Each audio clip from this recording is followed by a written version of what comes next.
বহিরাগতদের হামলার জেরে উদ্ভূত পরিস্থিতি সামাল দিতে অনির্দিষ্টকালের জন্য বন্ধ বাংলাদেশ কৃষি বিশ্ববিদ্যালয়।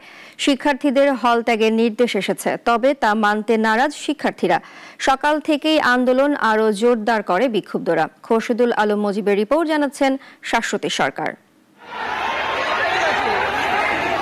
শিক্ষার্থীদের আন্দোলন ও বহিরাগতদের হামলায় অস্থিরতা বিরাজ করছে বাংলাদেশ কৃষি বিশ্ববিদ্যালয়ে। অনির্দিষ্টকালের জন্য বন্ধ ঘোষণা করে সকাল ৯টার মধ্যে শিক্ষার্থীদের হল ছাড়ার নির্দেশ দেয় বিশ্ববিদ্যালয় প্রশাসন। প্রশাসনের এই সিদ্ধান্ত মানতে নারাজ শিক্ষার্থীরা।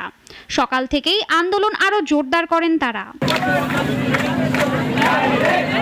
বিশ্ববিদ্যালয়ের উপাচার্য অধ্যাপক ডক্টর AKM ফজলুল হক ভূঁইয়াকে প্রকাশ্যে ক্ষমা চাওয়া সহ ৬ দফার আলটিমেটাম দিয়েছেন আন্দোলনরত শিক্ষার্থীরা। এখনো তারা পায়তারা চালাচ্ছে। এই বিশ্ববিদ্যালয়ের যেই এন্টার পয়েন্টগুলো আছে সেখান থেকে এই এলাকার আবাসিক কিংবা বহিরাগতদের দ্বারা তারা আমাদেরকে মারপিট করার জন্য কিংবা কোনো নাশকতা করানোর জন্য তারা এই গুন্ডা ভাড়া করে এনে আমাদেরকে ভয় দেখানোর চেষ্টা চলছে। সকাল থেকে নারী শিক্ষার্থীদের হল ছাড়তে দেখা গেছে। পুরুষ শিক্ষার্থীদেরও শান্তিপূর্ণভাবে হল ছাড়ার আহ্বান জানান বিশ্ববিদ্যালয়ের প্রক্টর। সংখ্যক মেয়েরা চলে গেছে, ছেলেরা ওখানে আছে।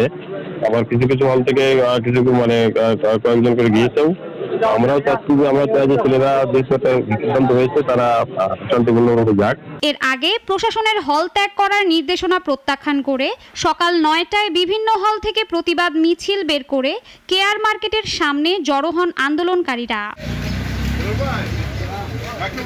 হল ছাড়ার নির্দেশনা প্রত্যাহার, প্রক্টোরিয়াল বডিকে ২৪ ঘন্টার মধ্যে পদত্যাগ, হামলার ঘটনায় উপাচার্যকে প্রকাশ্যে ক্ষমা চাওয়া সহ প্রশাসনের কাছে ৬ দফা উত্থাপন করেন শিক্ষার্থীরা। কেন তারা আমাদের বোনদের গায়ে হাত দিবে, বোনদের রক্তাক্ত করবে, ভাইদের রক্তাক্ত করবে?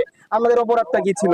এর জবাব চাই। লেডিস হোস্টেল হলগুলোতে বিদ্যুৎ পানি ব্যবস্থা বন্ধ করে দেওয়ার একটা পায়তারা চলছে। বিশেষ পরীক্ষা ১৯ তারিখে, তো আমরা হল কখনোই ছাড়বো না, এটা আমাদের যৌক্তিক দাবি।